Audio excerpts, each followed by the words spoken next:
Terminal Garut pada sore itu tampak sibuk seperti biasa, namun ada hawa aneh yang membuat siapapun yang baru datang akan merasakan tekanan tak terlihat. Sorak-sorai para sopir angkot, klakson bising bas antar kota, dan pekikan pedagang kaki lima tidak mampu menutupi rasa takut yang menempel di udara. Setiap orang seperti menyimpan kecemasan yang sama, seolah menunggu badai yang bisa datang tanpa aba-aba. Semua tahu, ada aturan tak tertulis yang berlaku di tempat itu, aturan yang dibuat oleh seorang preman bernama Bajak. Bajak, dengan tubuh besar dan tato melingkar di lengan kanannya, berdiri di tengah terminal layaknya pemilik sah seluruh tempat itu. Tatapan matanya tajam, penuh ancaman, seakan menembus siapa saja yang berani menghalanginya. Setiap langkah yang ia ambil membuat para pedagang buru-buru merapikan lapak, para sopir menundukkan kepala, dan para penumpang memilih tidak menatapnya. Tak ada yang berani menantang, karena mereka tahu, siapapun yang melawan Bajak akan berakhir dengan wajah babak belur atau lebih buruk lagi, hilang dari terminal tanpa kabar. Di salah satu sudut terminal, sekelompok pedagang sedang menunggu Bajak dan anak buahnya membagikan daftar, uang keamanan, sebuah istilah halus dari pemalakan terang-terangan. Mereka saling berbisik dengan ketakutan, berharap hari itu Bajak tidak sedang berada dalam suasana hati buruk. Beberapa pedagang yang telat membayar pernah dipaksa berlutut di depan umum sebagai peringatan. Sejak itu, tidak ada yang mencoba melawan, kecuali beberapa pendatang baru yang tidak paham aturan gelap terminal tersebut. Sore itu, terminal tidak hanya panas oleh terik matahari, tetapi juga oleh kecemasan yang merayap di setiap sudut. Anak buah Bajak berseliweran seperti burung hering yang menunggu mangsa. Mereka menatap pedagang satu persatu, mencatat siapa saja yang belum menyetor. Para sopir, bahkan yang paling keras kepala, tidak berani berkomentar ketika melihat geng Bajak. Mereka hanya menunggu hari cepat berlalu, seperti tahanan yang menunggu pergantian sipir. Beberapa penumpang yang baru turun dari bus merasakan tekanan aneh begitu menginjakkan kaki di terminal itu. Ada ibu-ibu yang menggenggam anaknya lebih erat ketika melihat preman-preman berseliweran. Ada pula pemuda yang menelan ludah saat melihat seorang pedagang tua hampir menangis karena kekurangan uang setoran. Terminal Garut seperti dunia kecil yang dikuasai ketidakadilan, di mana hukum hanyalah cerita dan kekerasan menjadi aturan utama. Bajak menyeringai ketika melihat ketakutan orang-orang di sekitarnya. Ia menikmati kekuasaan itu, menikmati bagaimana setiap suara bisa ia bungkam hanya dengan satu langkah. Di dalam hatinya, ia percaya bahwa terminal adalah kerajaan kecil miliknya, dan para pedagang itu hanyalah rakyat yang wajib membayar upeti. Baginya, ini bukan hanya tentang uang, tetapi tentang kehormatan yang ia ciptakan sendiri lewat teror. Di salah satu sisi terminal, langit mulai memerah, menandakan senja. Dan seperti kebiasaan buruk yang berulang setiap hari, Bajak mulai memungut setoran dari satu lapak ke lapak lain. Para pedagang menyerahkan uang tanpa berani menatap wajahnya.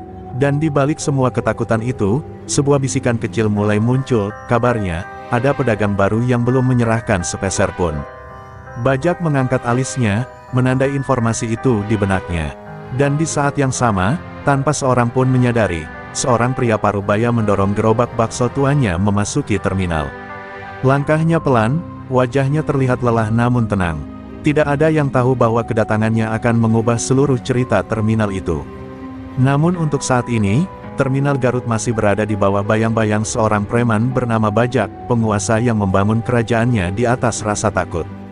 Gerobak bakso tua itu bergerak pelan memasuki area terminal, rodanya berdecit seperti mengeluh kelelahan setelah perjalanan panjang. Mukijo, pria parubaya dengan rambut memutih di bagian pelipis, mendorongnya dengan langkah mantap meski wajahnya dihiasi keriput lelah. Matanya menatap sekitar dengan tenang, namun di balik ketenangan itu seolah ada sesuatu yang tertahan, sebuah kisah lama yang tak ingin ia buka kembali. Tak satu pun pedagang menyangka bahwa pria sederhana ini akan menjadi pusat badai besar yang segera mengguncang terminal Garut. Saat Mukijo berhenti di bawah pohon trembesi yang menaungi salah satu sudut terminal, beberapa pedagang melirik penasaran. Wajah mereka tampak ragu, seperti ingin memberi peringatan namun takut terlibat. Dua pedagang gorengan yang lapaknya berdekatan saling pandang, lalu salah satunya berbisik lirih, "Kasihan, pendatang baru lagi." Nggak lama juga pasti dipalak Bajak, namun Mukijo hanya tersenyum singkat ketika mendengar bisikan itu, seolah ia sudah sangat familiar dengan ancaman semacam itu. Ia mulai menyiapkan dagangannya, membuka tutup panci besar, mengangkat aroma kuah bakso yang harum dan mengepul. Beberapa penumpang yang lewat langsung tergoda dan mulai mendekat. Dalam sekejap, lapak sederhana itu telah menarik perhatian tanpa perlu teriak-teriak.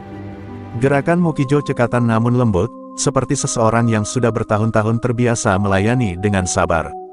Tetapi cara ia menggenggam sendok sayur, stabil, terukur, penuh kendali, memberi kesan halus bahwa tangan itu bukan tangan sembarangan. Suasana terminal yang semula riuh mendadak berubah ketika dua anak buah bajak tiba-tiba mendekat. Mereka berjalan sembari menenteng buku catatan kusam, memastikan setiap pedagang membayar setoran wajib. Tatapan mereka langsung mengarah pada Mokijo, wajah baru yang jelas belum masuk daftar. Seorang di antara mereka, pria kurus berjaket hitam, mendekat dengan senyum menyeringai yang tidak ramah sama sekali. "Wah, ada dagangan baru nih. Bapak belum tahu aturan di sini, iya." Suaranya berat, mengandung ancaman.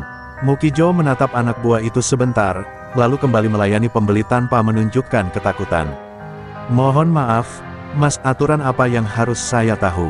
Jawabnya datar. Nada suaranya begitu tenang, tetapi ketenangan itu justru membuat dua preman itu merasa diremehkan.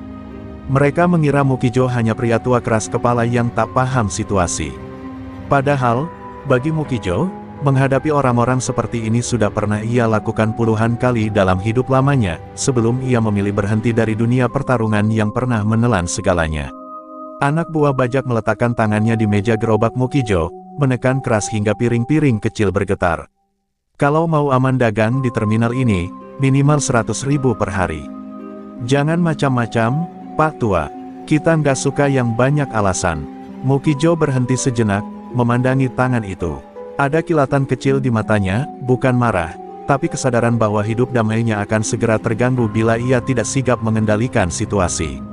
Namun, alih-alih marah atau tiba-tiba melawan, Mokijo hanya menghela napas panjang.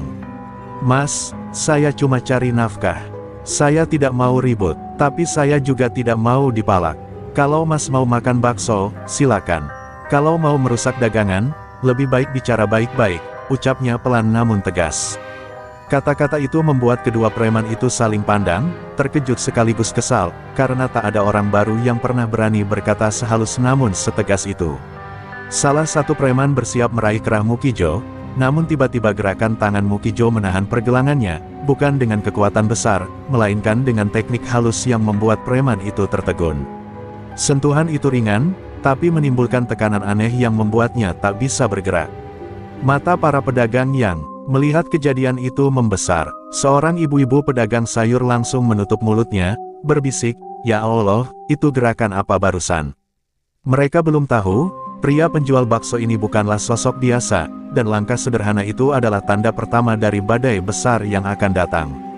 Keributan kecil di lapak bakso Mokijo segera menyebar ke seluruh penjuru terminal. Para pedagang yang menyaksikan gerakan halus Mokijo menahan pergelangan tangan preman itu langsung saling berbisik, tak percaya dengan apa yang mereka lihat. Anak buah bajak yang tangannya ditahan merasa wajahnya panas karena malu. Ia menarik tangannya cepat-cepat, lalu mendorong temannya menjauh sambil memaki, "Gila, Pak Tua itu ngapain barusan?" Namun garisan ketakutan tampak jelas di kedua wajah mereka. Sementara itu, dari kejauhan, bajak yang tengah duduk di bangku kayu sambil menghitung uang setoran menoleh. Suara gaduh kecil yang tidak biasa menarik perhatiannya. Ia melihat anak buahnya bergumam panik, menunjuk ke arah lapak bakso yang baru berdiri itu. Tatapan bajak langsung mengeras. Dia benci dua hal, ketidakpatuhan, dan orang baru yang berani mengambil perhatian di wilayahnya. Dengan tubuh besar dan langkah berat, bajak berdiri dan mulai berjalan menuju sumber keributan. Para pedagang langsung menunduk ketika melihat bajak mendekat. Beberapa bahkan menutup lapak sejenak, takut terseret dalam masalah. Langkah bajak terdengar seperti palu godam menghantam lantai terminal. Setiap orang yang ia lewati menghindar. Dalam hitungan detik, suasana berubah tegang. Anak buahnya yang tadi dipermalukan segera berdiri tegap dan pura-pura berani, namun sorot matanya tidak bisa menutupi rasa gentar. Mokijo sadar ada perubahan suasana. Ia menoleh pelan dan melihat sosok besar dengan wajah keras sedang mendekat.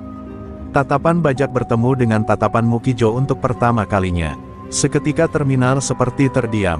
Dua mata dari dua dunia berbeda saling menilai, seakan masing-masing mencoba membaca kedalaman jiwa lawannya. Dan anehnya, justru Mukijo yang tetap terlihat tenang, sementara Bajak merasakan ada sesuatu yang berbeda dari pria tua ini. Bajak berhenti tepat di depan gerobak bakso itu. Ia tidak berkata apa-apa di awal, hanya menatap gerobak seperti ingin merobeknya. Aroma bakso yang harum menguar, tetapi wajah Bajak tetap dingin seperti batu.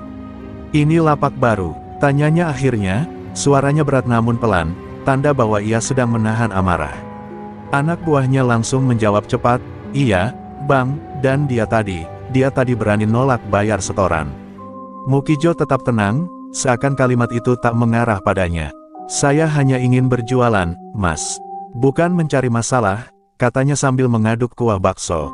Sikapnya yang tidak agresif justru membuat Bajak semakin tersinggung. Tidak ada pedagang yang berani bicara setenang itu di hadapannya. Seolah Mukijo tidak menganggapnya ancaman. Dan bagi orang seperti Bajak, itu adalah penghinaan yang tak bisa dibiarkan. Dengan gerakan tiba-tiba, Bajak menendang salah satu mangkuk bakso hingga pecah berhamburan di lantai. Bunyi pecahan mangkuk itu mengagetkan semua orang. Beberapa pedagang menjerit pelan, beberapa lainnya menutup mulut agar tidak ikut terseret. Kuah panas tersebar di tanah, aroma gurih bakso bercampur dengan ketegangan menyesakkan yang menggantung di udara. Bajak maju selangkah lagi, wajahnya hanya beberapa sentimeter dari Mukijo. "Kalau kau mau dagang di sini, hormati saya." "Mengerti." Namun Mukijo hanya berdiri diam, menatap tatapan Bajak tanpa gentar. Bibirnya mengucap kata pelan, namun cukup keras untuk terdengar oleh semua orang di sekitarnya, "Dan kalau kau ingin dihormati, perlakukan orang lain dengan hormat pula." Kalimat sederhana itu memecahkan keheningan terminal. Para pedagang serentak menelan ludah. Mereka tahu, setelah ini, tidak akan ada jalan pulang yang damai. Dan dua dunia yang awalnya berseberangan kini resmi saling berhadapan. Keheningan tajam menyelimuti terminal setelah kata-kata Mukijo terucap. Bajak mematung, ia tidak percaya ada seorang pria parubaya yang berani mengucapkan kalimat seperti itu tepat di wajahnya. Tatapan para pedagang bergeser dari Bajak ke Mukijo, seolah menunggu kapan badai besar itu jatuh. Angin sore berhembus pelan, menyapu aroma bakso yang tercecer, namun tidak mampu mengurangi panas yang muncul dari amarah Bajak yang mulai mendidih. Anak buah Bajak langsung maju, mencoba menyulut situasi. "Bang, dia ngelawan, Bang. Tadi juga sempat megang tangan gue, aneh banget gerakannya," ujar salah satu preman dengan suara bergetar. Namun pengakuan itu justru mempermalukan dirinya sendiri. Mukijo tetap menatap Bajak tanpa sedikit pun menampakkan ketakutan. Mata Mukijo tenang, namun dalam ketenangan itu ada semacam peringatan halus yang hanya bisa dilihat oleh mereka yang mampu membaca bahasa tubuh seorang pesilat. Bajak mendekatkan wajahnya lagi, kali ini lebih kasar. "Kau pikir siapa kau? Di tempat ini, kata-kataku hukum," geramnya. Tetapi Mukijo tetap tidak bergerak, bahkan hanya menghela napas perlahan. "Saya sudah bilang, saya tidak mencari masalah. Tapi saya juga tidak akan bayar uang yang bukan kewajiban," ucapnya lembut, halus, namun tegas. Nada bicara itu seolah tamparan bagi Bajak, terutama karena diucapkan tanpa ketegangan atau provokasi. Beberapa pedagang yang menyaksikan mulai bergidik. Mereka tahu Bajak tidak pernah suka ditentang. "Ya Allah, ini orang tua cari mati," bisik seorang sopir angkot sambil menggigit bibir. Namun di sisi lain, ada pula yang samar-samar merasakan sesuatu yang belum pernah mereka lihat sebelumnya, seseorang yang tidak takut pada Bajak. Dan itu saja sudah lebih dari cukup untuk menimbulkan getaran harapan di hati mereka, meskipun hanya seberkas kecil. Tangan Bajak mengepal, urat-urat di lengannya menegang. Ia mengangkat tangannya, seolah siap menghantam wajah Mukijo kapan saja. Namun Mukijo tidak menunjukkan reaksi menghindar. Ia berdiri tegak, seperti seorang petapa yang bertahun-tahun belajar menerima gelombang kehidupan. Keheningan di sekitar terasa begitu berat hingga bunyi sendok jatuh dari lapak pedagang lain terdengar sangat jelas. Semua mata tertuju pada satu titik, pukulan pertama Bajak. Namun Bajak tidak langsung memukul. Ada sesuatu yang menahan gerakannya ketika melihat mata Mukijo. Bukan sorot menantang, bukan pula sorot ketakutan, tetapi sorot seseorang yang seolah mengetahui sesuatu yang tidak dipahami orang lain. Bajak merasa aneh, sesuatu yang sangat jarang ia rasakan, keraguan-raguan. Itu membuatnya semakin marah. Ia menarik napas keras dan menyalakan kembali api egonya. "Baiklah, Pak Tua," kata Bajak dengan suara rendah namun mematikan. "Kau memang keras kepala, tapi ingat, semua yang keras pasti bisa dipatahkan. Ia lalu menendang gerobak bakso Mukijo sekali lagi, membuatnya bergeser dan hampir terguling. Kuah dalam panci berguncang keras. Para penonton menahan napas, beberapa menutup mata, takut menyaksikan kelanjutannya. Namun, bukannya panik, Mukijo hanya memegang gerobaknya agar tidak terbalik, lalu kembali menegakkan posturnya. Dengan suara yang hampir tidak terdengar tetapi cukup menusuk bagi siapapun yang mendengar, ia berkata, "Silakan kalau mau merusak.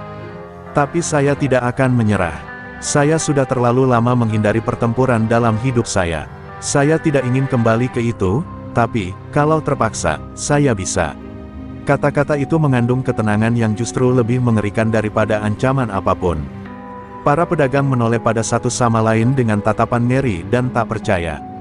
Dan dalam diam itu, Bajak untuk pertama kalinya menyadari bahwa pria parubaya itu bukan sekadar penjual bakso biasa. Ada sesuatu yang berbahaya tersembunyi di belakang tatapan tenang itu, sesuatu yang akan segera mengguncang seluruh terminal Garut. Wajah Bajak ini memerah seperti bara api yang disiram bensin. Setiap kata yang keluar dari mulut Mukijo tadi bukan hanya penolakan, tetapi penghinaan yang merobek harga dirinya sebagai penguasa terminal. Seluruh anak buahnya terlihat tegang, menunggu kapan amarah itu meledak. Para pedagang berusaha menjauh sedikit demi sedikit, namun tetap tak mampu mengalihkan pandangan. Mereka tahu, apapun yang akan terjadi setelah ini akan menjadi sejarah kelam terminal Garut. Tanpa peringatan apapun, Bajak menyambar kerah baju Mukijo dan menariknya dengan kasar. Gerobak bakso berguncang, sendok-sendok jatuh, dan suara dentingan logam menghentak udara. Para penonton menahan napas ketika Mukijo ditarik mendekat ke wajah Bajak yang penuh amarah. "Kau berani tantang aku? Hah!" desis Bajak dengan suara serak. Nafasnya panas, seperti napas hewan buas yang terpojok. Namun Mukijo tidak bereaksi. Dia hanya menatap tanpa berkedip, tanpa ketakutan. Ketegangan itu membuat Bajak semakin marah. Ia melepaskan kerah Mukijo lalu menendang gerobak baksonya hingga benar-benar terbalik kali ini. Panci besar terbanting ke tanah, kuah panas mengalir deras seperti darah, bakso-bakso bergelinding ke kaki-kaki orang yang menonton. Sejumlah ibu-ibu menjerit kecil, dan beberapa pedagang memalingkan wajah, bukan karena takut pada kuah yang berserakan, tetapi karena mereka tahu tindakan itu melewati batas kesabaran siapapun. Mukijo memandangi gerobaknya yang hancur. Ada sedikit getaran di matanya, bukan marah, tetapi kesedihan. Gerobak itu adalah satu-satunya warisan yang ia bawa setelah meninggalkan masa lalunya yang penuh kekerasan. Sejenak, ia menunduk, mengambil mangkuk pecah, meremasnya di tangan. Para penonton melihat perubahan kecil di tubuh Mukijo, seolah pria itu sedang membuka pintu yang sejak lama dikunci rapat, pintu yang seharusnya tidak pernah terbuka lagi. Bajak mendekat lagi. "Sekarang mengerti," katanya sambil menyeringai puas. "Di sini, aku raja. Kalau kau tetap buka lapak tanpa izin, besok bukan gerobakmu yang hancur. Tapi kau..." Kata-kata itu meluncur seperti pisau yang menghujam. Anak buah Bajak tertawa kecil, merasa menang. Tapi tawa itu berhenti mendadak ketika mereka melihat Mukijo berdiri perlahan, lantang, stabil, dan tidak menunjukkan kegoyahan meski gerobaknya hancur berantakan. "Gerobak bisa saya perbaiki," kata Mukijo dengan suara pelan. "Tapi harga diri, kalau sudah diinjak seperti ini, sulit untuk dimaafkan." Kata itu terucap begitu tenang, namun getaran halus dalam suaranya membawa hawa dingin. Para pedagang tiba-tiba merinding tanpa alasan. Mereka merasakan sesuatu yang berubah, sesuatu yang membuat udara terasa berat. Seperti ada energi lama yang kembali bangkit dalam diri pria itu. Bajak tertawa terbahak-bahak, tidak menyadari bahaya yang ia bangunkan. "Harga diri," katanya sambil menunjuk-nunjuk dada Mukijo. "Kau cuma penjual bakso, jangan sok jadi pahlawan." Ia mencoba menepuk pipi Mukijo dengan kasar, namun tiba-tiba Mukijo menangkap pergelangan tangan itu, kali ini dengan kekuatan yang tidak lagi disembunyikan. Bajak terkejut, matanya membesar. Ia merasakan tekanan kuat pada tangannya, tekanan yang tidak pernah ia rasakan dari siapapun. Dan saat itu pula, seluruh terminal menyadari sesuatu, pria parubaya itu bukan hanya penjual bakso yang apes. Ada aura berbahaya yang mulai mengalir dari tubuhnya, tenang namun mematikan. Mukijo menatap mata Bajak dalam-dalam, dan untuk pertama kalinya, Bajak merasakan sensasi yang sangat jarang ia rasakan, ketakutan yang merayap dari tulang belakang ke tengkuknya. Pegangan Mukijo pada pergelangan tangan. Bajak terasa seperti belenggu besi. Orang-orang yang menyaksikan tak bisa mempercayai apa yang mereka lihat. Bajak, preman paling ditakuti di terminal, tampak kesakitan. Bajak berusaha menarik tangannya, namun genggaman Mukijo tetap kokoh, terukur, dan sangat terkontrol. Tidak ada agresi berlebihan, tidak ada amarah menggebu-gebu. Justru itulah yang membuatnya terlihat lebih menakutkan. Pria parubaya ini seperti telah lama menyimpan sesuatu yang tidak boleh dibangunkan. Anak buah bajak langsung maju, hendak menyerang Mukijo. Namun Mukijo melepaskan tangan bajak dengan gerakan cepat dan melangkah satu langkah mundur. Suaranya pelan, tetapi cukup keras untuk membuat mereka berhenti. "Jangan sentuh saya." Nada itu tanpa ancaman, tapi penuh kepastian. Seperti suara seseorang yang sudah berkali-kali mengalami pertumpahan darah dan tahu betul betapa mudahnya kekerasan menghancurkan hidup. Dalam sepersekian detik, ingatan lama Mukijo muncul, wajah muridnya, Rangga, tergeletak bersimbah darah bertahun-tahun lalu. Semua akibat pertarungan yang tidak bisa ia cegah, pertarungan yang membuatnya meninggalkan dunia silat selamanya. Ingatan itu menghantam hati Mukijo seperti palu. Dadanya terasa sesak, seolah napasnya tersendat oleh kenangan yang selama ini ia kubur dalam-dalam. "Aku tidak boleh bertarung lagi," gumamnya dalam hati. Namun keadaan memaksanya berdiri di titik yang selama ini ia hindari. Bajak yang merasa dipermalukan, mengusap pergelangan tangannya yang memerah. Wajahnya kembali dipenuhi amarah. "Berani juga kau, Pak Tua?" teriaknya. Ia menghantam udara dengan tinjunya, memamerkan kekuatannya, seolah mencoba menutupi rasa takut yang sempat muncul. Semua orang tahu, ini bukan lagi soal uang keamanan. Ini sudah soal harga diri bajak yang tercabik oleh seorang pedagang bakso. Mukijo memejamkan mata sejenak, mencoba menenangkan gejolak emosinya. Namun kerusakan pada gerobaknya membuat dadanya semakin panas. Itu bukan sekadar alat kerja, itu simbol dari kehidupannya yang damai setelah ia meninggalkan dunia lamanya. Kini gerobak itu terbalik, kuahnya terbuang, dan baksonya bergelinding seperti kenangan masa lalu yang tidak bisa kembali.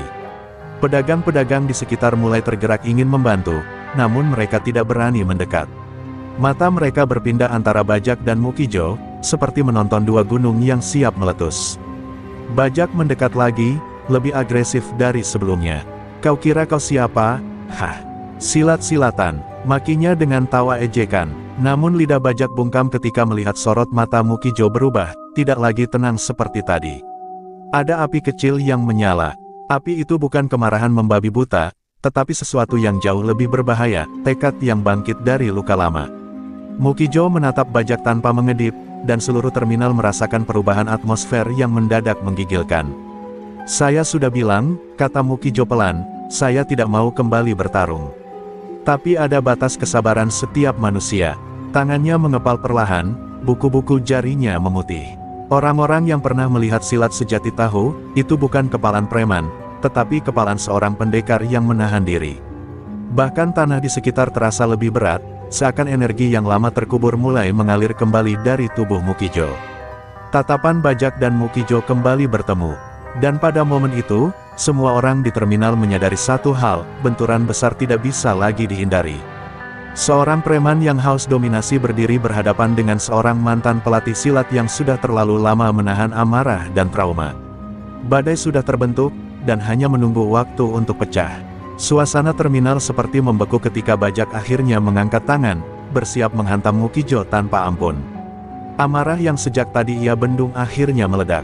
Dengan teriakan pendek penuh ego dan keangkuhan, ia meluncurkan pukulan lurus ke wajah Mukijo.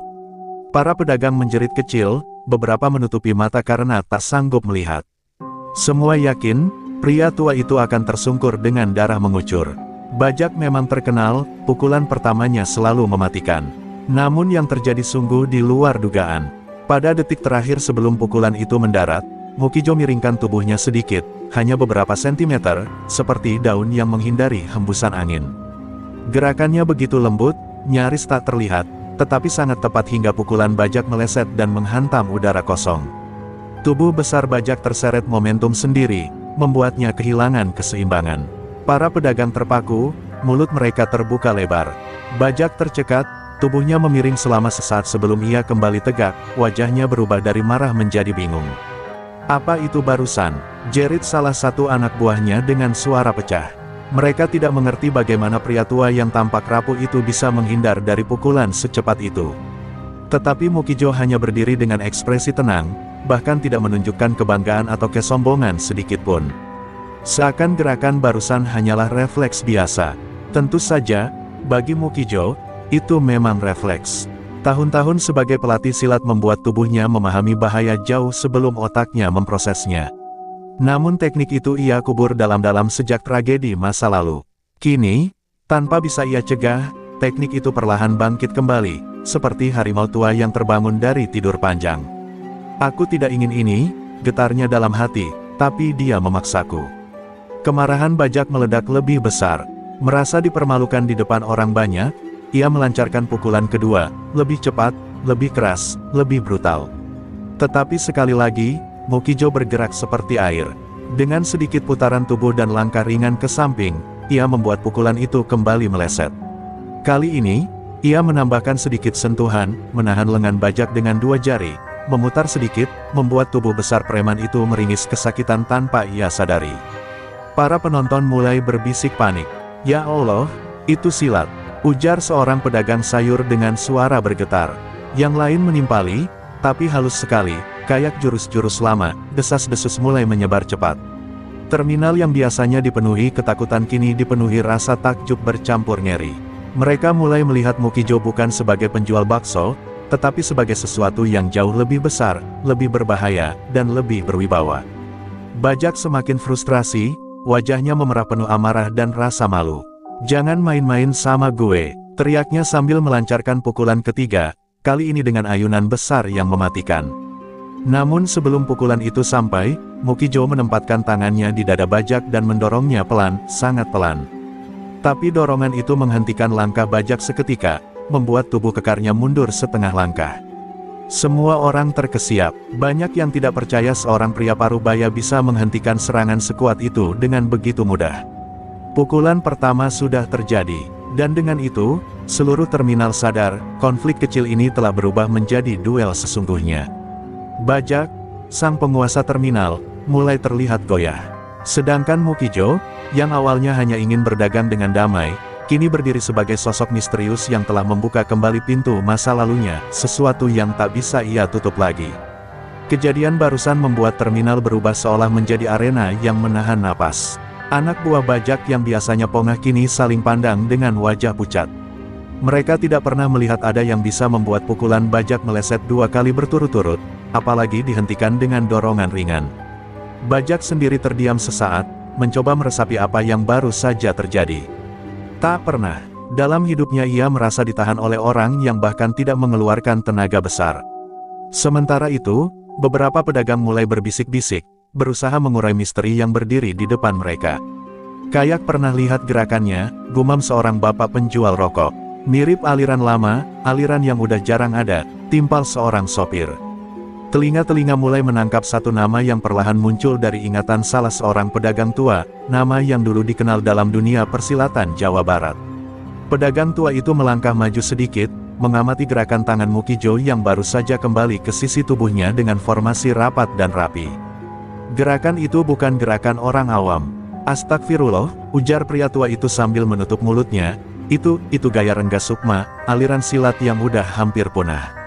Beberapa orang langsung terkejut, ada yang menelan ludah, ada yang memandang Mukijo dengan mata tak percaya. Nama Renggas Sukma menyebar cepat seperti api menyambar ilalang kering. Aliran itu dulu terkenal karena tekniknya yang halus, senyap, dan sangat mematikan dalam jarak dekat. Hanya beberapa guru besar yang benar-benar menguasainya, dan salah satu dari mereka pernah menghilang bertahun-tahun setelah tragedi dengan muridnya. Bisikan itu akhirnya sampai ke telinga bajak. Ia menatap Mukijo lagi, tetapi kali ini ada rasa takut kecil yang ia sembunyikan di balik amarahnya. Mukijo menghela napas panjang ketika mendengar nama itu disebut. Sebuah bayangan menembus pikirannya, dirinya mengenakan seragam latihan, memberi arahan pada murid-muridnya, sementara Rangga, murid termuda dan paling berbakat, tersenyum bangga setelah berhasil menyempurnakan jurus terakhir. Ingatan itu terasa hangat, sebelum berubah menjadi gelap oleh tragedi yang mengakhiri masa lalunya sebagai pelatih. Mukijo meremas tangannya sendiri tanpa sadar, mencoba menahan gejolak yang muncul di dadanya. "Saya bukan siapa-siapa," kata Mukijo akhirnya, suaranya pelan namun tegas.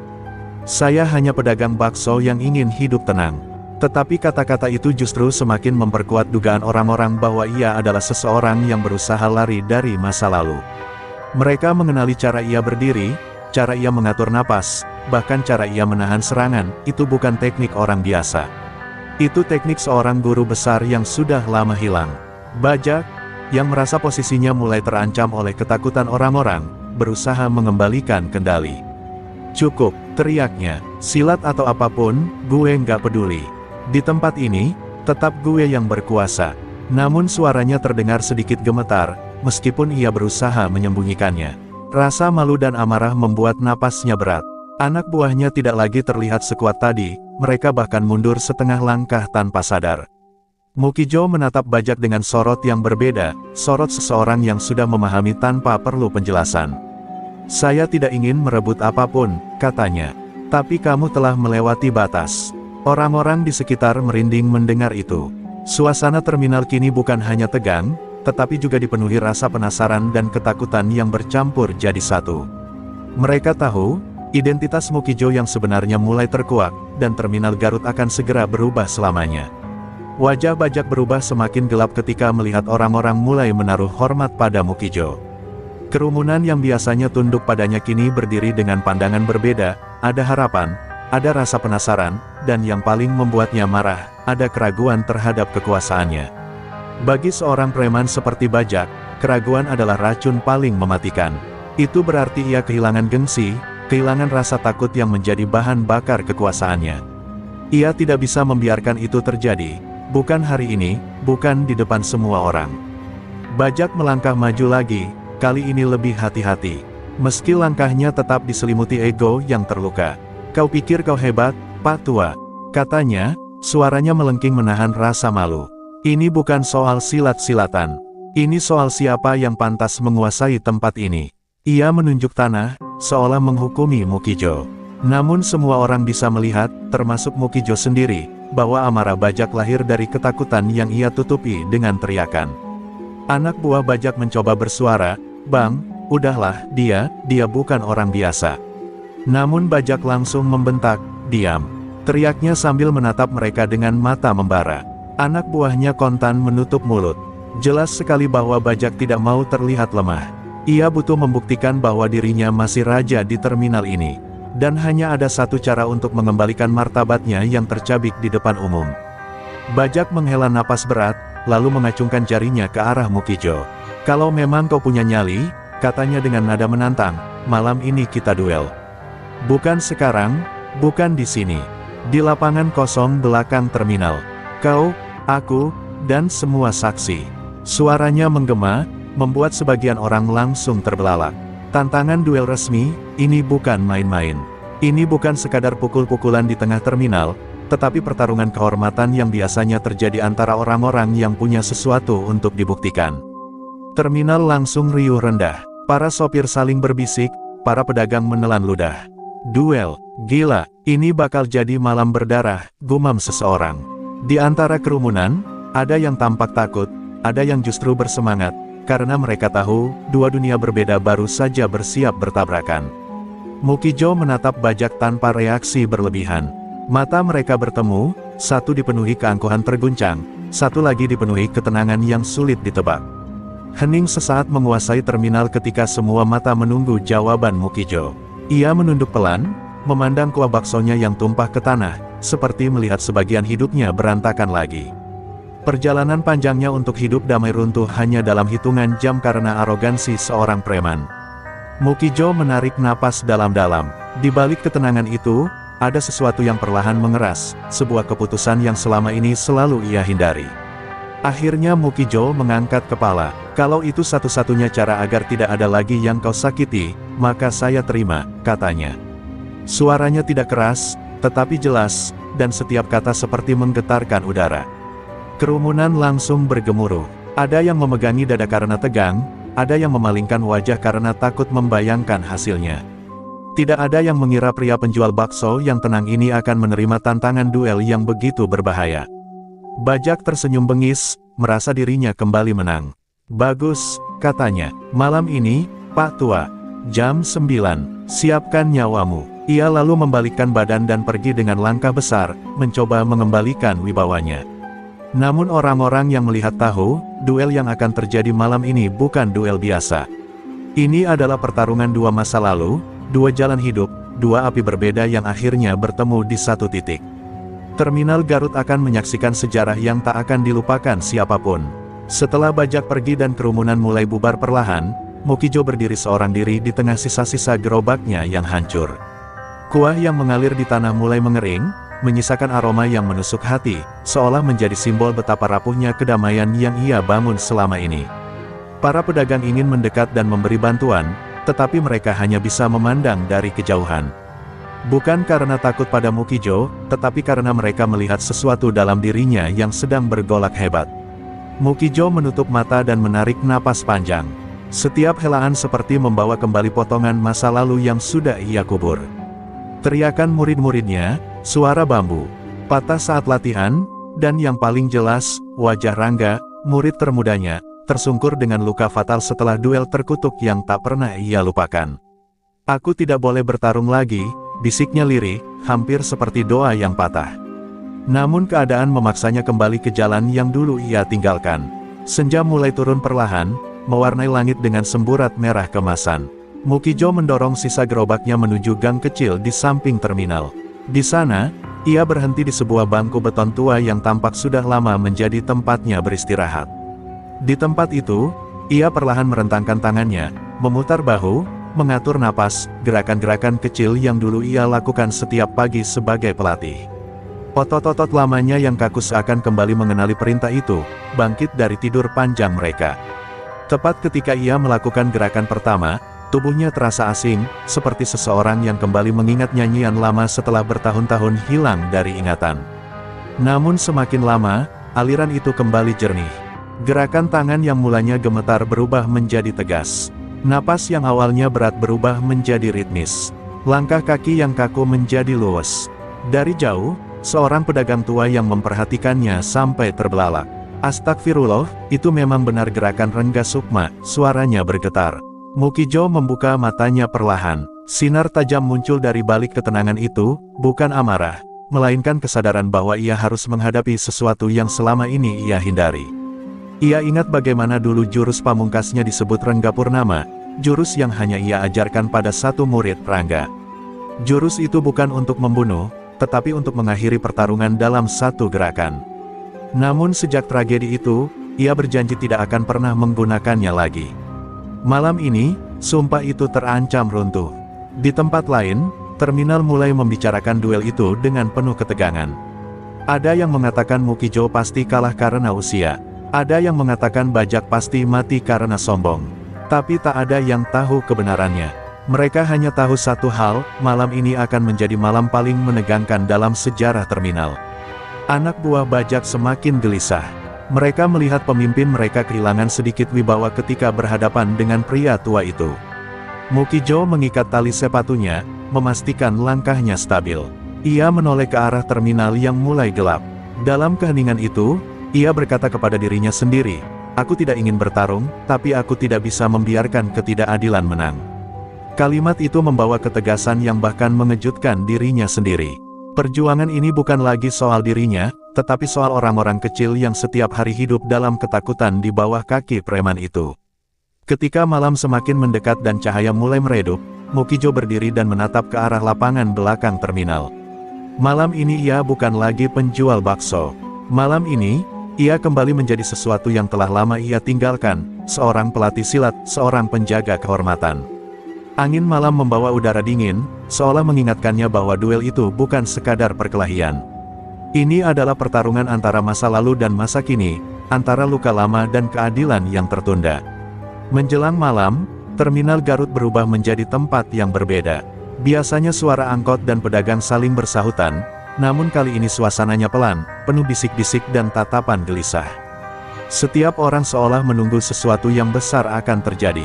Anak-anak kecil dilarang keluar lapak, para ibu-ibu menutup jualan lebih cepat, dan para sopir angkot yang biasanya suka bercanda kini diam mengamati langit yang perlahan menggelap. Seperti burung-burung yang tahu badai akan datang. Lapangan kosong di belakang terminal, tempat Bajak memilih sebagai arena duel, mulai dipadati orang. Lampu-lampu, jalan yang remang-remang menciptakan bayangan panjang di tanah.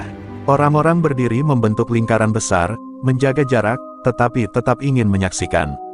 Mereka tahu, apapun hasil duel nanti, hidup mereka pasti berubah. Antara terbebas dari tirani Bajak, atau kehilangan satu-satunya orang yang berani menantangnya. Anak buah Bajak berdiri di sisi lapangan, mencoba terlihat gagah meski wajah mereka tidak bisa menyembunyikan kegugupan. Mereka berusaha meyakinkan diri sendiri bahwa pemimpin mereka pasti menang. Bang Bajak kan kuat, siapa juga bisa kalahin dia, kata seorang anak buah, suaranya jelas bergetar. Namun yang lain hanya diam. Mereka masih teringat jelas bagaimana pukulan Bajak tadi siang bisa dihentikan oleh sentuhan ringan Mukijo. Bajak sendiri duduk di atas motor besar miliknya, memegang sebatang rokok yang hampir habis. Ia pura-pura santai, tetapi sorot matanya tajam, gelisah, dan penuh bayang-bayang keraguan. Ia memandangi kepalan tangannya yang masih sedikit sakit akibat ditahan Mukijo siang tadi. Itu cuma kebetulan, gumamnya pada diri sendiri. Namun hatinya tahu, tidak ada kebetulan dalam silat. Gerakan halus Mukijo itu bukan gerakan orang biasa, dan itu menghantui pikirannya. Sementara itu, Mukijo berjalan perlahan menuju lapangan melalui gang sempit di samping terminal. Langkahnya mantap meski wajahnya penuh beban. Beberapa pedagang yang lewat mencoba menatapnya dengan harapan dan rasa hormat. "Pak, hati-hati," bisik seorang ibu-ibu penjual sayur dengan suara hampir patah.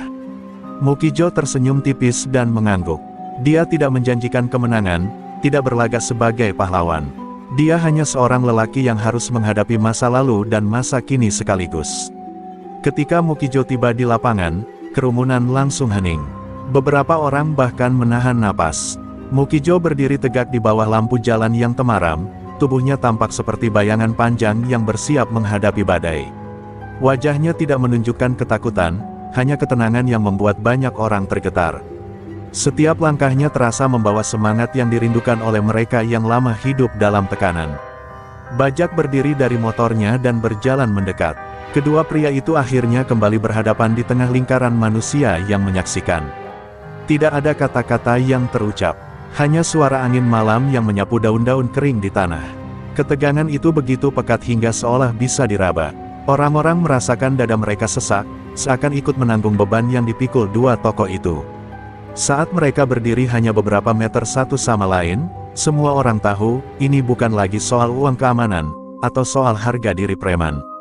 Ini pertarungan yang jauh lebih dalam, pertarungan kehormatan, kebenaran, dan penebusan. Dan dalam diam yang begitu menekan itu, duel besar yang ditunggu seluruh terminal akan segera dimulai. Hening malam semakin pekat ketika dua sosok itu berdiri saling berhadapan. Lingkaran manusia yang mengelilingi mereka seolah membeku. Tidak ada suara bising kendaraan, tidak ada teriakan pedagang, semuanya larut dalam ketegangan yang merayap seperti kabut. Bajak memutar bahunya, tubuh kekarnya bersinar samar diterpa lampu kuning yang temaram. Sementara Mukijo berdiri tegap, dengan napas perlahan yang begitu teratur, seolah tubuhnya telah menyatu dengan keheningan malam. Bajak melangkah maju lebih dulu. Gerakannya kasar, penuh amarah, tidak ada teknik selain kekuatan murni. "Ayo sini, Pak Tua," teriaknya sambil meluncurkan pukulan besar dari kanan. Semua orang menahan napas, karena mereka tahu pukulan itu bisa mematahkan tulang siapapun jika mendarat. Namun tubuh Mukijo bergerak seperti bayangan, senyap, cepat, dan efisien. Ia menggeser setengah langkah ke kiri, dan pukulan itu kembali menghantam udara kosong. Suara angin yang terbelah begitu jelas terdengar. Kerumunan mulai bergemuruh, sebagian tak percaya dengan apa yang mereka saksikan. Beberapa anak buah Bajak memaki dalam hati, sementara pedagang yang selama ini diperas justru merasakan semacam harapan. Mukijo tidak membalas, ia hanya menghindari, seperti seseorang yang masih berusaha menghindari takdir yang tak bisa ia tinggalkan. Tapi setiap gerakan itu, mulai dari posisi kaki hingga helaan napas, menegaskan bahwa ia bukan pria biasa. Bajak semakin kehilangan akal. Ia melancarkan tendangan keras, namun Mukijo menangkisnya dengan lengan yang bergerak lembut, membuat Bajak limbung. Lalu datang pukulan bertubi-tubi, namun semuanya seperti menghantam dinding angin. Mukijo mengelola setiap serangan dengan teknik aliran Rengga Sukma, tidak melawan kekuatan, tetapi memanfaatkannya. Beberapa pedagang berbisik dengan suara bergetar, itu jurus peredam tenaga, hanya guru besar yang bisa lakukan. 3 pukulan terakhir Bajak meleset telak, dan keringat mulai mengucur deras dari dahinya. Nafasnya memburu, tubuhnya berat. Sedangkan Mukijo tetap stabil, napasnya teratur, wajahnya tetap tenang meski sorot matanya mulai berubah. Ia melihat betapa brutalnya Bajak menyerang tanpa memikirkan risiko. Dan setiap gerakan itu mengingatkannya pada masa lalu, pada duel yang merenggut nyawa muridnya. Dadanya terasa sesak, namun ia tahu ia tidak bisa membiarkan tragedi itu berulang. Apa cuma segitu? Hah! Bajak berteriak putus asa, mencoba menutupi rasa takut yang mulai tumbuh dalam dirinya. Ia menyerang lagi, kali ini dengan terjangan penuh tenaga. Tetapi sebelum pukulan itu mendarat, Mukijo menurunkan pusat gravitasi tubuhnya, memutar sedikit, dan menyentuh siku Bajak dengan teknik yang sangat halus namun presisi. Sentuhan itu cukup untuk memutar tubuh besar Bajak ke samping dan membuatnya hampir jatuh. Kerumunan serempak terpekik. Untuk pertama kalinya, Bajak benar-benar terlihat goyah. Ia menatap Mukijo dengan mata membelalak, seolah baru sadar bahwa ia sedang berhadapan bukan dengan pedagang bakso, tetapi dengan sesuatu yang jauh lebih berbahaya. Mukijo menatapnya balik, adegan yang membuat banyak orang merinding. Sorot mata itu bukan mata pembunuh, tetapi mata seseorang yang dipaksa kembali ke dunia yang sudah lama ia tinggalkan, dan kini tidak punya pilihan selain melawan. Duel baru dimulai, tetapi semua orang sudah bisa merasakan bahwa arah pertarungan mulai berubah. Mukijo yang sejak awal hanya bertahan kini berada di titik di mana ia tidak bisa terus menghindar. Dalam hening yang semakin mencekam, semua orang tahu, bentrokan berikutnya akan menentukan nasib kedua lelaki itu, dan nasib seluruh terminal Garut. Nafas Bajak semakin memburu, dadanya naik turun seperti seseorang yang dikejar bayangan kematian. Serangannya yang terus-menerus meleset dan dibantah dengan gerakan halus membuat keyakinannya mulai retak. Ia menatap lawannya, pria tua yang berdiri dengan postur santai dan napas teratur, dan untuk pertama kalinya dalam hidupnya, Bajak benar-benar merasakan rasa gentar. Sementara Mukijo berdiri tegak, menunggu, dengan tatapan yang tampaknya telah berubah, bukan lagi hanya bertahan, tetapi bersiap menyelesaikan apa yang harus diselesaikan. Kerumunan yang menonton juga merasakan perubahan itu. Suasana seolah menegang hingga ke tulang. Banyak yang menahan napas saat melihat langkah kaki Mukijo mulai bergerak maju, perlahan, namun penuh kontrol.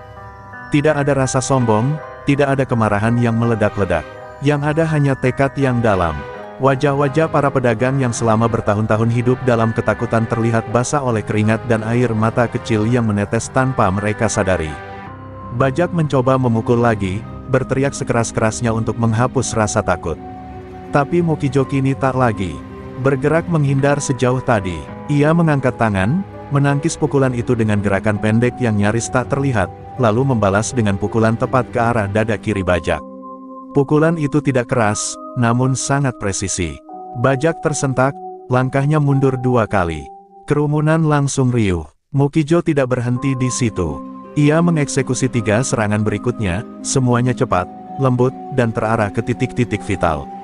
Sebuah sikut ke bahu, hentakan jari ke pergelangan tangan, dan sapuan kaki yang membuat Bajak kembali kehilangan keseimbangan. Kali ini tubuh besar Bajak jatuh berlutut. Orang-orang berseru pelan, terkejut. Tidak ada yang menyangka bahwa pria setenang Mukijo mampu mengeluarkan serangan sedetik itu, serangan yang tampak seperti bayangan namun mematikan. Rasa sakit mulai merambat ke seluruh tubuh Bajak. Ia menggeram, mencoba bangkit, tetapi kedua kakinya bergetar hebat. "Apa yang kau lakukan?" Bajak bertanya dengan suara hampir tak keluar. Bukan karena ingin tahu, tetapi karena takut.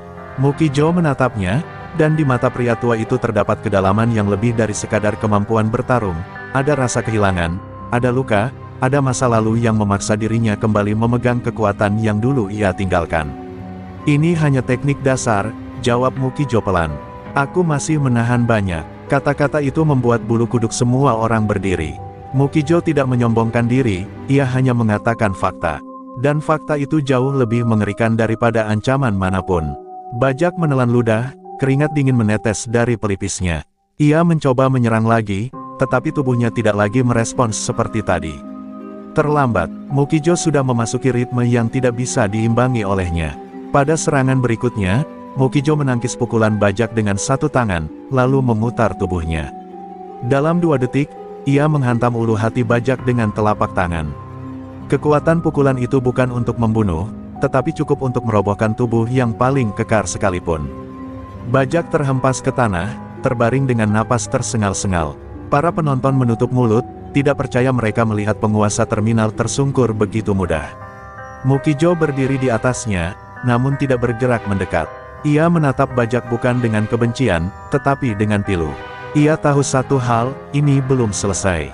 Bajak masih memiliki ego yang bisa membuatnya berbahaya kapan saja. Tapi di saat yang sama, Mukijo menyadari bahwa semakin lama ia bertarung, semakin besar kemungkinan masa lalu pahitnya kembali menguasai dirinya. Dan di sekitar mereka, terminal sudah mulai bergetar oleh ketakutan dan kekaguman yang bercampur menjadi satu. Bajak terbaring sebentar, napasnya tersengal, keringat bercucuran, tapi ego dan amarahnya jauh lebih besar daripada rasa sakitnya. Ia menatap Mukijo dengan mata membara, mata yang sekarang tidak lagi dipenuhi kesombongan semata, tetapi dendam yang siap meledak. Tubuhnya gemetar bukan karena kelemahan, tetapi karena kemarahan yang tidak terkendali. Kau akan membayar semua ini, teriaknya sambil meraba sesuatu di balik bajunya. Semua orang menahan napas. Aura berbahaya bajak yang sebelumnya sudah tampak kuat kini meningkat berkali-kali lipat. Dari balik pinggangnya, bajak mengeluarkan sebilah pisau tajam, mata bajak bersinar liar. "Kalau aku harus mati, kau juga akan mati bersamaku," teriaknya. Kerumunan spontan mundur beberapa langkah. Anak buah bajak bahkan tampak bingung, sebagian gemetar, sebagian ingin melompat maju, tetapi sadar mereka tidak mampu menahan amarah preman itu. Udara malam di terminal seketika menjadi berat, penuh ketegangan yang nyaris bisa dipotong dengan pisau. Mukijo menatap pisau itu dengan sorot mata tetap tenang, namun hatinya bergetar. Trauma lama mulai merambat kembali, kenangan masa lalu tentang perkelahian, yang berakhir dengan kematian muridnya. Ia menarik napas panjang, berusaha menenangkan diri. Tubuhnya menegang, setiap otot bersiap, tetapi tidak ada rasa panik. Mukijo tahu, kali ini ia tidak hanya menghadapi bajak, tetapi juga bayangan masa lalunya sendiri yang membayangi setiap gerakan. Bajak melancarkan serangan pertama dengan pisau itu, ayunan yang cepat dan mematikan. Kerumunan menjerit, beberapa menutup mata. Namun Mukijo bergerak seperti air, satu lompatan kecil, satu putaran tubuh, dan pisau itu hanya menyayat udara di dekat bahunya. Tangan Mukijo menangkis tepi pisau dengan gerakan yang nyaris tak terdengar, namun cukup untuk mengubah arah serangan bajak dan membuatnya kehilangan keseimbangan. Suara desis logam dan benturan ringan terdengar, menambah ketegangan malam itu. Bajak, yang merasa malu karena pukulannya dibalas tanpa cedera, menjerit dan mengamuk lebih liar lagi. Ia melancarkan serangan bertubi-tubi, setiap ayunan pisau berpotensi mematikan. Mukijo, yang biasanya menahan diri, kini mulai menempatkan tubuhnya lebih rendah, memutar dan menggeser setiap serangan dengan presisi. Gerakan itu bukan sekadar teknik, ia adalah hasil latihan bertahun-tahun dan pengalaman pahit yang membentuknya menjadi sosok yang sangat berbahaya. Para penonton tidak bisa berkata apa-apa. Mereka terpesona sekaligus takut. Mukijo bergerak seperti bayangan di bawah lampu temaram, setiap langkah dan putaran tubuhnya diatur sedemikian rupa agar serangan bajak kehilangan arah dan momentum. Pisau itu terus menyayat udara, menimbulkan suara, srek-srek, yang membuat jantung setiap orang berdetak lebih cepat. Ada kesunyian yang tegang, bercampur dengan desahan takut dan kagum dari kerumunan. Di saat yang sama, Mukijo menahan diri, menahan amarah dan trauma yang mulai bangkit. Setiap gerakan bukan untuk membalas dendam secara membabi buta, melainkan untuk menahan bajak secepat mungkin agar tidak mencelakai siapapun lagi. Namun di matanya terlihat jelas satu hal, pertarungan ini tidak akan berhenti sampai bajak benar-benar dipaksa menyerah. Ini bukan hanya soal silat, ini soal keadilan dan keselamatan orang-orang di terminal. Bajak terengah, tubuhnya semakin lemah karena dorongan Mukijo yang terukur. Tapi mata bajak tetap liar, penuh kebencian. Malam itu, seluruh terminal tahu satu hal, pertarungan bukan lagi sekadar baku hantam, tetapi duel hidup dan mati. Dan bagi Mukijo, setiap gerakan adalah pertempuran melawan bukan hanya musuh fisik, tetapi juga bayangan masa lalu yang mengintai, siap menyeretnya kembali ke kegelapan yang pernah ia tinggalkan. Pukulan, tendangan, dan sapuan pisau terus menghiasi malam di terminal. Bajak semakin kalap, setiap serangannya penuh amarah, tetapi presisi Mukijo tetap sempurna. Tubuh besar Bajak terguncang, keringat bercucuran, dan napasnya mulai tersengal-sengal. Semua anak buahnya menahan diri, beberapa bahkan mundur ke belakang, menyadari bahwa mereka sedang menyaksikan sesuatu yang jauh melampaui kemampuan manusia biasa. Mukijo, dengan ketenangan yang mengerikan, mulai memanfaatkan setiap kesalahan Bajak. Satu gerakan sapuan kaki, satu dorongan siku, dan Bajak kehilangan keseimbangan. Pisau di tangan Bajak terselip dari genggamannya, terlepas dan jatuh ke tanah dengan suara logam yang menggelegar. Semua orang menahan napas. Bagi para penonton, detik itu terasa seperti abad. Penguasa terminal akhirnya kehilangan senjatanya di depan mata mereka. Namun Bajak tidak menyerah. Ia bangkit dengan mata merah membara, mengamuk lebih liar, mencoba menyerang Mukijo hanya dengan tenaga kasar. Tetapi tubuhnya yang gemetar dan nafasnya yang berat membuat gerakan menjadi lambat. Mukijo menatap Bajak dengan sorot mata dingin. Ia tidak menunjukkan belas kasihan, tapi juga tidak membunuh. Semua serangan Bajak berhasil, ditangkis dan diarahkan ulang sehingga membentur tanah atau udara kosong. Kerumunan menyaksikan dengan mulut ternganga saat Mukijo melancarkan serangan balasan. Satu pukulan tepat ke perut Bajak membuatnya terhuyung ke belakang. Sebuah tendangan ke sisi badan membuat Bajak jatuh ke lutut, napas tersengal, dan wajahnya memucat. Anak buahnya menjerit, beberapa menutup mata, takut melihat pemimpin mereka tersungkur oleh seorang pedagang bakso yang ternyata adalah mantan pelatih silat legendaris. Bajak berusaha bangkit, tapi Mukijo sudah di depannya. Dengan satu gerakan cepat, ia memutar tubuh Bajak ke samping dan menahan kedua bahunya di tanah. Bajak terkejut, meronta, tapi tidak mampu melepaskan diri. Mukijo menatapnya dalam-dalam, mata yang sebelumnya tenang kini dipenuhi keputusan bulat, pertarungan harus berakhir. Kerumunan menahan napas, menyadari momen menentukan telah tiba. "Hentikan!" teriak beberapa pedagang yang takut melihat darah tumpah. Tetapi Mukijo tetap diam, menahan tubuh Bajak dengan teknik yang rapi dan presisi. Ia tidak ingin membunuh, hanya memastikan Bajak tidak bangkit lagi. Bajak berteriak marah, mencoba melepaskan diri, tetapi semua tenaga yang tersisa tidak cukup menghadapi kontrol sempurna Mukijo. Malam itu, terminal seolah sunyi, hanya suara napas dan detak jantung yang terdengar jelas. Akhirnya, Bajak berhenti meronta, menatap Mukijo dengan mata yang penuh kekalahan. Tubuhnya lemas, napas tersengal, dan ego yang selama ini membara kini redup. Mukijo melepaskan pegangan, namun tetap berdiri tegap. Tubuhnya lelah, tapi aura kekuatan yang terkendali membuat semua orang kagum sekaligus takut. Malam itu, bukan hanya Bajak yang kalah, tetapi simbol ketakutan yang selama ini menindas terminal mulai runtuh. Kerumunan pecah dalam bisikan kagum dan takjub.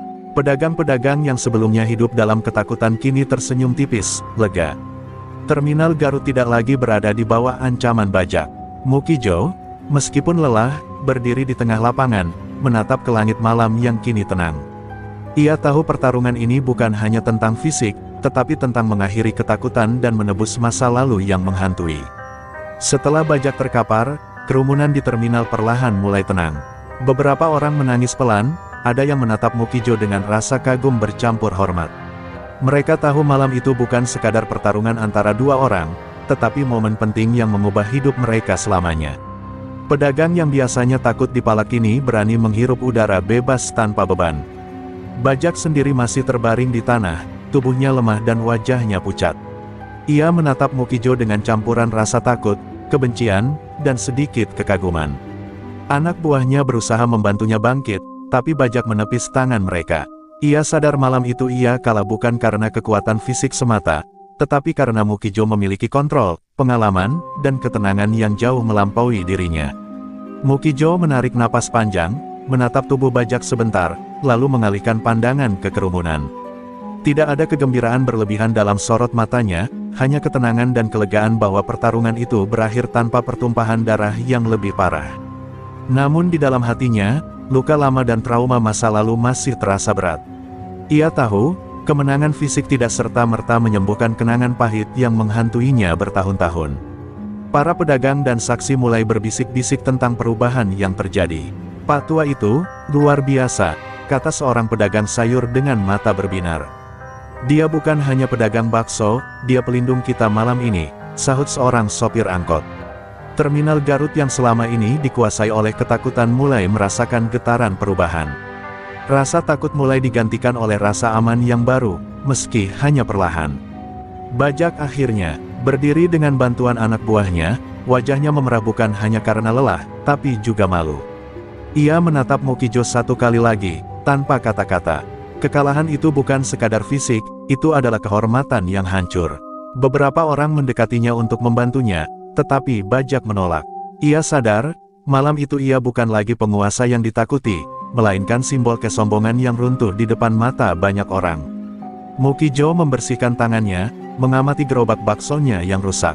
Ia tahu masih banyak pekerjaan menanti, memperbaiki usaha kecilnya, menyatukan kembali komunitas pedagang, dan menghadapi trauma yang baru saja muncul kembali. Meski lelah, ada rasa lega di hatinya. Ia kembali menyadari satu hal, keberanian bukan tentang menyerang, tetapi tentang menghadapi apa yang paling menakutkan, diri sendiri dan masa lalu yang terlupakan. Malam itu, terminal kembali hidup, tapi dengan suasana berbeda. Pedagang mulai membereskan lapak, sopir angkot menyalakan mesin, dan beberapa anak kecil mulai bermain lagi di sudut jalan. Namun sorot mata mereka tidak lagi takut. Mereka melihat Mukijo sebagai sosok yang bukan sekadar pedagang bakso, tetapi pelindung dan simbol harapan baru. Semua orang memahami bahwa sejarah baru terminal Garut telah tercipta malam itu. Di sisi lain, Mukijo berdiri sejenak di tengah lapangan, menatap langit malam yang kini tenang. Angin malam menyapu wajahnya, membawa aroma kuah bakso yang masih tersisa dan bau kayu lapuk dari lapangan. Dalam hening itu, ia menutup mata, menyadari bahwa meski pertempuran fisik telah berakhir, pertempuran batin, antara kenangan pahit, tanggung jawab, dan kedamaian, baru saja dimulai. Ia tahu, kemenangan bukan hanya soal mengalahkan Bajak, tetapi tentang berdamai dengan dirinya sendiri. Pagi berikutnya, terminal Garut tampak berbeda. Udara pagi terasa segar, lebih ringan, seolah rasa takut yang selama bertahun-tahun menekan pedagang telah hilang. Gerobak-gerobak mulai dibersihkan, tenda yang rusak diperbaiki, dan orang-orang bergerak dengan lebih percaya diri. Mereka masih ingat malam kemarin, duel antara Mukijo dan Bajak, tetapi ketakutan kini berganti dengan rasa aman dan hormat terhadap pria paruh baya itu. Mukijo berdiri di samping gerobak baksonya yang mulai diperbaiki. Tangannya masih terasa lelah, tubuhnya pun pegal, tetapi hatinya ringan. Ia menatap pedagang dan sopir yang kembali tersenyum. Tidak ada sombong, tidak ada kebanggaan berlebihan, hanya ketenangan seorang pria yang baru saja mengalahkan ketakutan dan ego yang menindas orang lain. Terminal kini bukan lagi wilayah Bajak, tetapi tempat yang bisa hidup damai tanpa intimidasi. Bajak sendiri tidak terlihat di terminal pagi itu. Beberapa anak buahnya kabur ke rumah masing-masing, sebagian lainnya bersembunyi, mencoba memahami apa yang terjadi. Ia telah kalah, bukan hanya fisik, tetapi juga kehormatan. Keangkuhannya runtuh dan kisahnya menjadi pelajaran bagi siapapun yang mencoba menakuti orang lemah. Terminal Garut kini bebas dari tangan preman, dan orang-orang merasakan perubahan yang nyata. Mukijo kembali mengaduk kuah bakso, gerakannya lembut dan tenang. Ia melayani para pelanggan dengan senyum tipis, meskipun pikirannya masih terselip pada masa lalu yang tak sepenuhnya ia bisa lupakan. Namun malam itu, ia menyadari satu hal, kemenangan tidak harus diukur dari pertumpahan darah, tetapi dari kemampuan untuk menegakkan keadilan dan melindungi mereka yang lemah. Ia adalah pelindung yang tak terlihat, tetapi nyata bagi semua orang di terminal. Para pedagang mulai berdatangan, menawarkan bantuan memperbaiki gerobak dan tenda. Mereka tersenyum, bercanda, bahkan tertawa kecil. Terminal yang dulu dipenuhi ketegangan dan ketakutan kini penuh dengan kehidupan. Anak-anak bermain di antara lapak, sopir angkot memulai perjalanan. Dan semua orang melihat bahwa dunia mereka, meskipun sederhana, kini lebih aman. Mukijo menatap mereka dengan sorot mata hangat, sebuah kebahagiaan sederhana yang baru ia rasakan setelah bertahun-tahun. Bajak, di sisi lain, menjadi bayangan masa lalu. Ia tidak kembali untuk membalas dendam, kekalahannya menjadi pelajaran dan penyesalan. Orang-orang mulai memahami bahwa keangkuhan dan kekerasan tidak akan pernah menang melawan ketenangan, pengalaman, dan keberanian yang tulus. Terminal Garut menjadi simbol perubahan, bahwa satu orang yang benar bisa menebus ketakutan banyak orang. Di sore hari, ketika cahaya matahari mulai meredup, Mukijo menutup gerobaknya sejenak dan menatap langit. Angin lembut malam membawa aroma kuah bakso yang masih tersisa, aroma kehidupan yang sederhana namun penuh makna. Ia tersenyum tipis, mengetahui bahwa pertempuran fisik telah selesai, dan perjalanan menuju kedamaian batin baru saja dimulai. Terminal Garut kini aman, dan hatinya perlahan menemukan ketenangan yang selama ini ia cari. Dengan langkah mantap, Mukijo berjalan meninggalkan lapangan tengah terminal, menatap pedagang yang kini bergerak dengan percaya diri. Ia tidak lagi hanya seorang penjual bakso, ia adalah pelindung, guru, dan simbol bahwa keberanian dan keadilan bisa menembus kegelapan sekalipun. Terminal Garut akan selalu mengingat malam itu, malam ketika seorang pria parubaya menegakkan keadilan dengan tenang, dan seorang preman kehilangan kuasanya selamanya. Kedamaian pun akhirnya tercipta, menutup bab panjang yang penuh darah, amarah, dan penebusan.